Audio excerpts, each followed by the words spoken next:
नमस्कार दोस्तों, स्वागत है आपका आज के मुख्य समाचार में, जिसमें सबसे पहली और बड़ी खबर में आपको बताएंगे कि किसान आंदोलन में घिरी मोदी सरकार। राहुल गांधी बोले कि ट्रैक्टर रैली से सरकार को हो रही है शर्मिंदगी, लेकिन किसानों की शहादत से नहीं हो रही। इसी के साथ दूसरी बड़ी खबर में आपको बताएंगे कि दिल्ली की सीमाओं को घर मानकर डटे रहेंगे किसान, लड़ रहे हैं अपनी नस्लों को बचाने की लड़ाई। और तीसरी बड़ी खबर में जिक्र होगा बिहार का, जहां पर नीतीश पर भाजपा सांसद ने उठाए सवाल और बोले कि हो रही है साजिश। दोस्तों, हर एक खबर की गहराई में आपको ले जाएंगे, लेकिन उससे पहले अगर आप भी देश के किसानों के साथ खड़े हैं तो आप अभी इस वीडियो को लाइक कीजिए और इस लाल बटन को दबा के इस चैनल को फ्री में सब्सक्राइब करके घंटी बजाकर कमेंट में लिखिए जय हिंद। दोस्तों, रुक करते हैं तमाम बड़ी खबरों की तरफ। किसान आंदोलन, राहुल बोले ट्रैक्टर रैली से रही सरकार की शर्मिंदगी, किसानों की शहादत से नहीं। जी हां दोस्तों, कैलाश चौधरी ने कहा कि पुराने बिल इतने अच्छे होते तो किसान गरीब और आत्महत्या के लिए मजबूर नहीं होता। इस कानून को कुछ समय देखें, अगर कुछ नहीं लगेगा तो भविष्य में और भी संशोधन किया जा सकता है।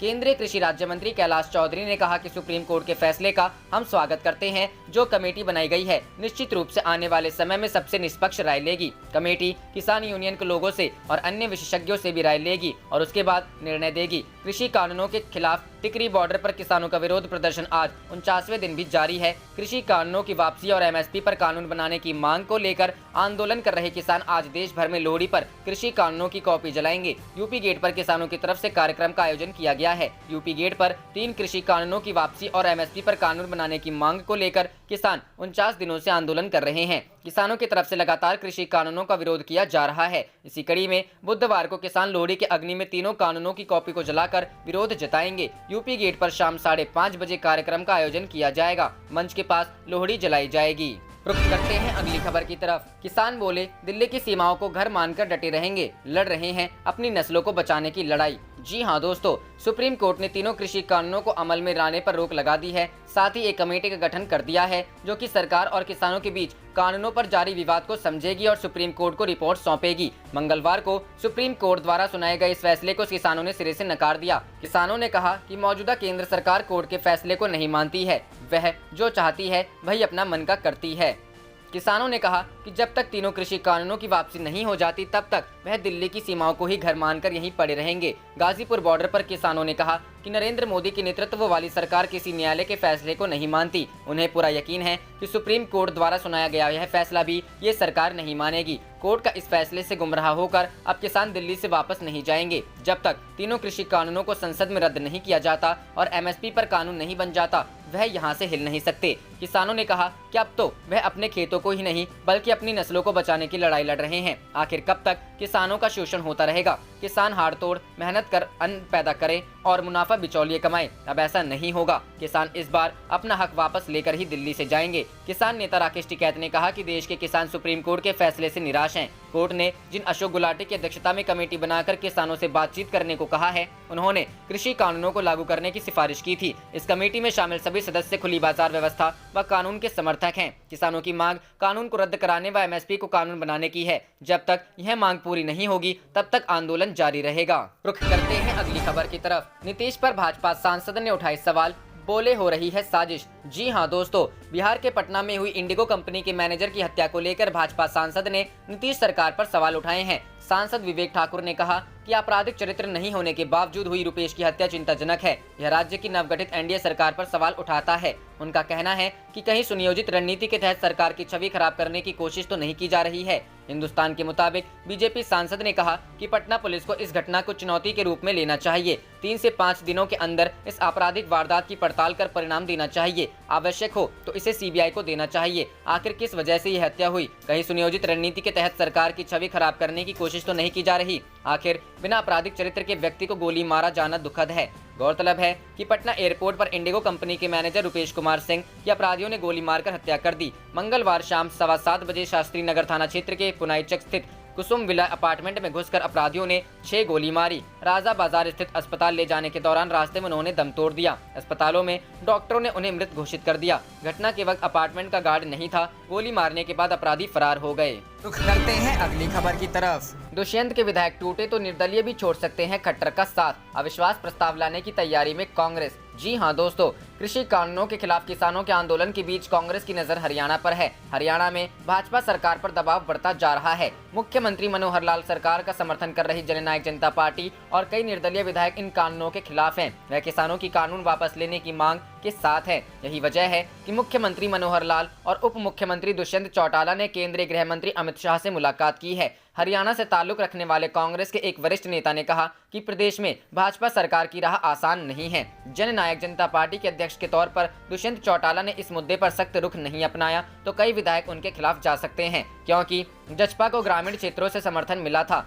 ऐसे में सरकार में बने रहने के लिए दुष्यंत चौटाला किसानों के हितों की अनदेखी करते हैं तो उन्हें अपने विधायकों को एकजुट रखना मुश्किल होगा। कांग्रेस के एक वरिष्ठ नेता ने कहा कि जसपा के कुछ विधायक अपनी पार्टी के खिलाफ रुख अपनाते हैं तो निर्दलीय विधायक भी पाला बदल सकते हैं। हरियाणा में मनोहर लाल सरकार को जसपा के 10 और 7 निर्दलीय विधायकों का समर्थन हासिल है। इंडियन नेशनल लोकदल के नेता अभय सिंह चौटाला के किसान के समर्थन में विधानसभा से इस्तीफा देने के ऐलान से भी उप मुख्यमंत्री दुष्यंत चौटाला पर दबाव बढ़ा है। ऐसे में पार्टी की नजर जसपा पर है। अविश्वास प्रस्ताव लाने की तैयारी। पूर्व मुख्यमंत्री भूपेंद्र सिंह हुड्डा पहले ही राज्य सरकार के खिलाफ विधानसभा में अविश्वास प्रस्ताव पेश करने का ऐलान कर चुके हैं। कांग्रेस का मानना है कि दुष्यंत चौटाला सरकार का साथ नहीं छोड़ेंगे। ऐसे में उनके विधायक बगावत का रास्ता अपना सकते हैं। अविश्वास प्रस्ताव इसी रणनीति का हिस्सा है ताकि किसानों के सामने दूध का दूध और पानी का पानी किया जा सके।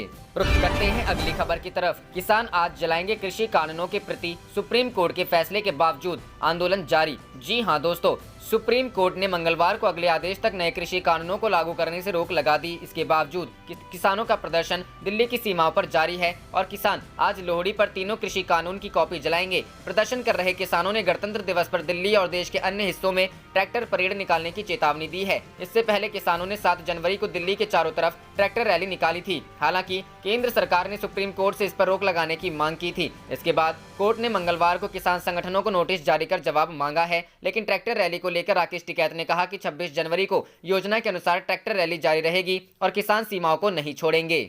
रुख करते हैं अगली खबर की तरफ। कृषि कानूनों को लेकर केंद्र पर हमलावर हुई कांग्रेस। राहुल गांधी ने मोदी सरकार से पूछा ऐसा सवाल। जी हां दोस्तों, कृषि कानूनों को लेकर कांग्रेस पार्टी का हमला केंद्र पर लगातार जारी है। सुप्रीम कोर्ट द्वारा किसानों के आंदोलन को समाप्त करने को लेकर सरकार के रुख पर सवाल खड़े करने के बाद कांग्रेस नेता राहुल गांधी ने भी मोदी सरकार को निशाने पर लिया है। उनका कहना है कि सरकार किसानों की बातों में उलझाने की कोशिश कर रही है। उन्होंने मांग की कि किसानों को राहत पहुंचाते हुए तीनों कृषि कानूनों को सरकार वापस ले।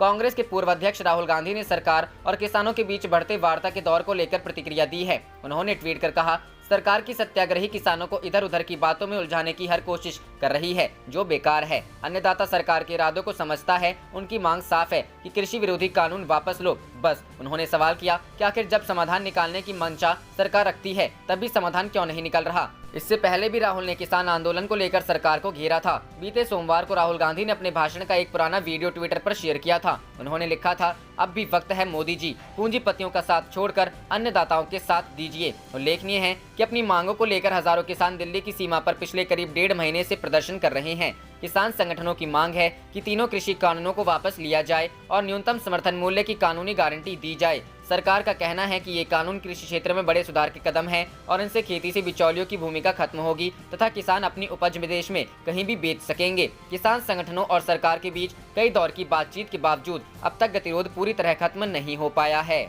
रुख करते हैं अगली खबर की तरफ। अखिलेश यादव का भाजपा पर हमला, बोले सरकार सुप्रीम कोर्ट की तो सुन ले। जी हां दोस्तों, समाजवादी पार्टी के राष्ट्रीय अध्यक्ष अखिलेश यादव ने भाजपा पर जमकर निशाना साधा। सरकार अगर किसानों की बात नहीं सुनती तो कम से कम सुप्रीम कोर्ट की बात सुनकर कानून वापस ले ले। अखिलेश यादव मंगलवार को वाराणसी के बाबतपुर एयरपोर्ट पहुंचे थे। यहां से वे जौनपुर में पूर्व मंत्री पारसनाथ यादव की जयंती पर आयोजित कार्यक्रम में हिस्सा लेने रवाना हो गए। उन्होंने ओवैसी का नाम लेने से बचते हुए कहा कि यूपी की जनता भाजपा को हटाना चाहती है। कहा कि समाजवादी पार्टी किसानों, युवाओं, बेरोजगारों की लड़ाई लड़ती है। भाजपा अगर धरने पर बैठे किसानों की बात नहीं सुनती तो कम से कम सुप्रीम कोर्ट की बात सुनकर उसे सभी कानून वापस ले लेना चाहिए। ओवैसी के आजमगढ़ जाने के सवाल पर अखिलेश यादव ने कहा, आजमगढ़ से हमारा पुराना रिश्ता है। उत्तर प्रदेश की जनता भारतीय जनता पार्टी को हटाना चाहती है। यूपी का युवा, व्यापारी, किसान सभी भाजपा को हटाना चाहते हैं। उन्होंने कहा, भारत में हर धर्म के लोग रहते हैं, बस सभी को रोजगार और रोटी मिले, इसी पर अमल करना चाहिए। इसी संकल्प के साथ सरकार बननी चाहिए। वैक्सीन के मुद्दे पर उन्होंने कहा, प्रोटोकॉल नहीं पता है, सरकार ये बताए बजट क्या है, गरीबों को कब तक वैक्सीन लग जाएगी। अखिलेश यादव पहले ही ऐलान कर चुके हैं कि वह कोरोना का टीका नहीं लगवाएंगे। कहा कि इस देश में भाजपा से अच्छा झूठ कोई नहीं बोल सकता। किसानों के आंदोलन पर कहा कि अगर किसान लगातार MSP की मांग कर रहे हैं तो यह भारतीय जनता पार्टी की जिम्मेदारी है कि वह किसानों को उनका हक जरूर दे। भारतीय जनता पार्टी किसानों की आवाज नहीं सुन रही है। समाजवादी पार्टी गरीबों, पिछड़ों और नौजवानों की पार्टी है। हमारी सरकार में इस बात का पूरा ध्यान रखा गया है कि किसी के साथ अन्याय ना हो। आजमगढ़ की जनता समाजवादी परिवार है। हमारा रिश्ता आजमगढ़ से काफी पुराना है। आप देख रहे थे आपका अपना चैनल जय हिंद जय भारत।